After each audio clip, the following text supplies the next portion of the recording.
let's move on.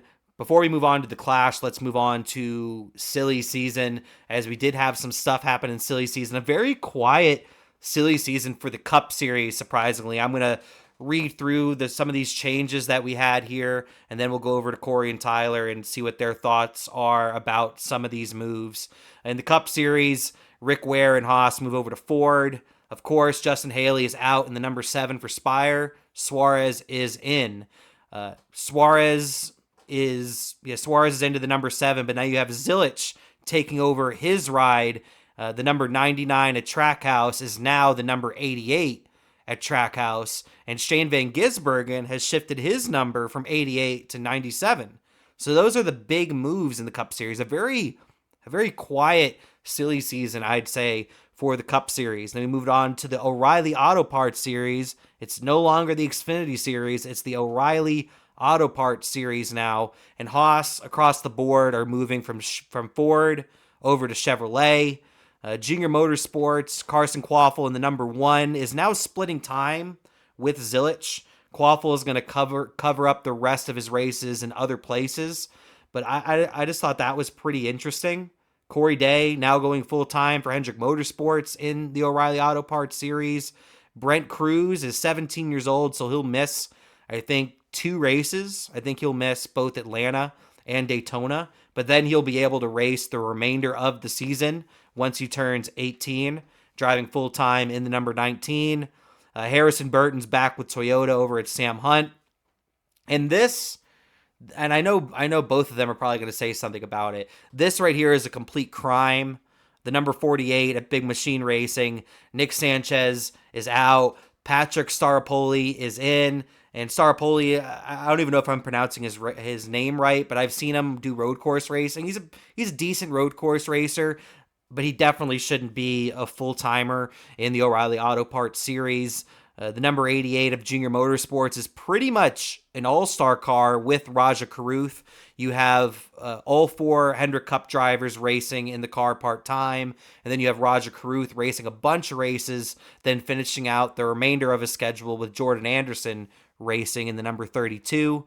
And then Viking Motorsports, fresh off of an alliance now with Richard Childress Racing. So this could be a very entertaining team. This could be a very surprising team in the O'Reilly Auto Parts Series with 2 very young, talented drivers that I think all of us believe in quite a bit. We've seen them do some stuff, and that would be Anthony Alfredo driving the number 96, aka Fast Pasta, and then driving the number 99 is Mr. Crocker himself, Parker Retzloff, in the number 99. And then we go on to the Craftsman Truck Series, where there's some interesting things going on here as well. Very recent, within the last week actually, Tony Breidinger is no longer racing the number 5 for Tricon Garage. She's now with Chevrolet, driving the number 27 part-time. I'm not sure what happened there. There hasn't been any rumors or any talks on why that happened. So my personal prediction on why this happened is that Corey Heim still does not have a full-time ride, and they already agreed to put Honeycutt in the 11 because Corey Heim thinking he was on the way out, potentially to Legacy Motor Club. So I think that Tricon let Tony Breidinger go, and then Tony Breidinger probably severed her contract with Toyota and moved over to Chevrolet, and then this number 5 truck will now be driven by Corey Heim full-time, in my opinion. We don't know what's going to happen. There isn't any rumors pertaining to that. That's just me putting a tinfoil hat on and saying what I think is about to happen. And then we have a new race team in the truck series, as we have Colleague Racing and Ram join the truck series. We have a new manufacturer, a new race team, Colleague and Ram together. We have a couple of part-time cars with the number 14 and the number 25 with Colleague Racing, but then we have some full-time cars as well in the number 10, 11, and 12. The number 10 will be driven by Daniel Dye full-time. I think he's improved over the last couple of years. Interested to see what he can do.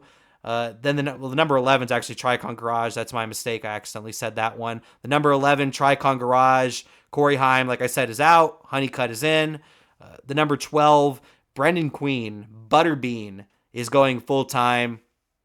I'm very curious on how he's going to do. I think Butterbean is a very talented race car driver. I'm very interested to see what he could do at the next level. And then we look over at the number 13 of Thor Sport, and Thor Sport is doing some weird things.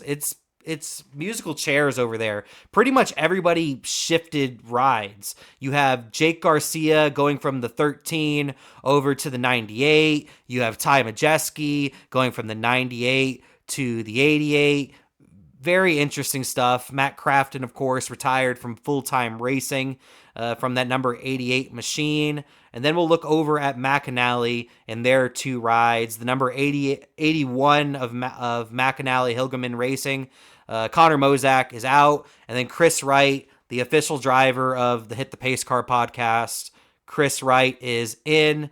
And then the driver of the number 91 for McAnally is no longer Jack Wood. It will be Christian Eckes returning to McAnally, driving the number 91 after Colleague Racing had shut down their O'Reilly Auto Parts team. All right, so that was a lot to go through. A lot of stuff happening in the silly season for O'Reilly and the Craftsman Truck Series. But the Cup Series, like I said, fairly quiet in the Cup Series for the silly season. But maybe the next silly season for the Cup Series can get crazy. Maybe Kyle Busch will be on the move. That's always the rumor every year, I feel like, at this point. But I'm gonna get my thoughts from the Pace Car boys, starting with Tyler. Tyler, what are a couple of these silly season moves that jump out at you? Is there anything noteworthy, and what are your thoughts on maybe some of these moves? Big noteworthy moves. I mean, you have SVG finally in a number that he feels comfortable in, which people might think is weird to say, but like that's actually something that matters to these Chase guys. Elliott. These numbers are a big part of, yeah, Chase Elliott. It's a big part of these guys' lives. I mean, once they're comfortable in what they drive, that's what matters. And if that's a number on their door, I mean, hell, let's go a little faster. I think the most concerning thing would be Heim time. I mean, I don't care if the clock strikes 11. I don't care if the clock strikes 5. I don't care if the clock strikes 2. It just needs to be Heim time somewhere because that's stupid. Like, that is the dumbest shit any of us have ever seen in our Yep. lives. And we all would like to see him back in a car. Like, this is insane watching that. Like, that is 100% the worst thing we've ever seen. But other than that, I mean, everything else is kind of predictable in a way. Definitely some weird things with just drivers switching rides within the team. I don't understand that. I mean, numbers, again, mean something. It's probably Whether you're sponsors. talking about sponsors, merch, all of that stuff. I mean, that's the whole reason why 90% of us do this is because we like collecting a certain car with a certain number with a certain sponsor on it. So let's be real. Yeah, and I feel very similar about the Corey Heim situation and also the Nick Sanchez situation. I think those two drivers are just extremely talented and deserve to probably both be in the Cup Series. Sanchez obviously wasn't in a top tier ride. He had RCR help, but you could definitely see that he was getting the most out of the equipment. When they made that switch from Kligerman to Sanchez, I was a little bit worried. I was like, Kligerman did so well. Why are we making the switch? And then Sanchez came in, and I was like, oh, that's why we made the switch. Nick Sanchez is a hell of a driver. He's doing great in that number 48. But Corey Heim, that's a generational talent potentially that's getting passed over. It's insane what's going on with Heim Time. Luckily, Heim Time will be at least attempting to race the Daytona 500 in the number 67 for 2311 Racing. And from what I've heard, he's going to have a part-time effort over there, potentially 5 to 10 races, something like that. I think it was 10 races, but I don't quite believe that. Could be less than that. But other than that, we don't know what Corey Heim is doing. Corey Heim, from all we know, doesn't have a ride. Doesn't have a ride for the season, it looks like. That's the reason why I was saying the number 5 stuff with Tricon Garage. Like, why the hell was Tony Breidinger randomly let go right before the season started? It seemed very random. So that's what I think and hope. Corey Heim is going to race the number 5 truck full time, which is a shame because he should move up a division, but he should be at least full time. He needs to keep winning because we all know what happens. We've seen it happen with many drivers before. If you drive part time in a car and you're not out there every week and you're not winning, that's a problem. So if he races 10 races for 2311 next year and he doesn't win any of those races and doesn't race a single race in any other car for the rest of the year, team owners like Denny Hamlin and Michael Jordan and other team owners in the Cup Series potentially will want Corey Heim, but no sponsors will. And that's the thing. That's the thing. Money makes the world go round, especially in NASCAR. Corey, what are your thoughts on a lot of these silly season moves? I assume you have thoughts about Heim time and potentially Nick Sanchez. Is there anything else that's jumping out at you? Um, I mean, I'll go over the negatives first, and I think you guys all beat the nail in on that one. Is that Corey Heim deserves a ride? Like, how do you go from dominating, being a champion, and then not having a ride? It's kind of crazy, but I'm hoping that gets resolved soon. And then, but to be excited to, there's a lot to be look forward to, like watching like Friday. I can name one for each series. On Friday, watching the Truck Series with Ram and see how they do and see how they perform and get better as the season goes on. Saturday, I'm a fan of Parker Retzloff. Like to see what they do with that RCR alliance at 99 with Thor Sport, or not Thor Sport, sorry, Viking. And so like to see what Raja Caruth can do in the O'Reilly Part Series. Watch the Hendrick Cars car go around with the full-time Hendrick drivers in it. See how Haas factory team can do with the going to Chevy again. And then on Sundays for me, the biggest thing I'm looking forward to see how good Connor Zilic performs. Like that's what I'm excited to see. Oh yeah, I for want to sure. see. I think. I mean, I don't know if this is a crazy take, but I think he should get a win next year. I would not be surprised if he gets a win next I'd year, be surprised if and he I doesn't want get to two. see it happen. Because, like, I don't know, man. I love that kid. That kid's gonna be crazy, and I can't wait to see it happen. So, like, in a whole, all the silly season stuff, there's there's two negatives that you pointed out, but there's a lot to be excited for, and I'm excited for next season because of it.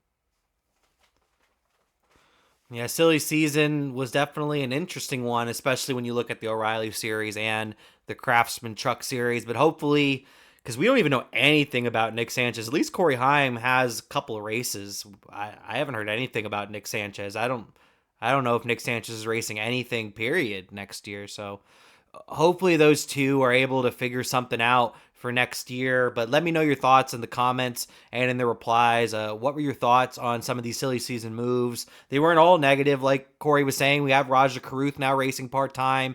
Up in the O'Reilly series, I think Viking Motorsports are doing a lot of exciting things with the 96 and the 99 with their new alliance with Richard Childress Racing. So let me know your thoughts about all of that in the comments and in the replies.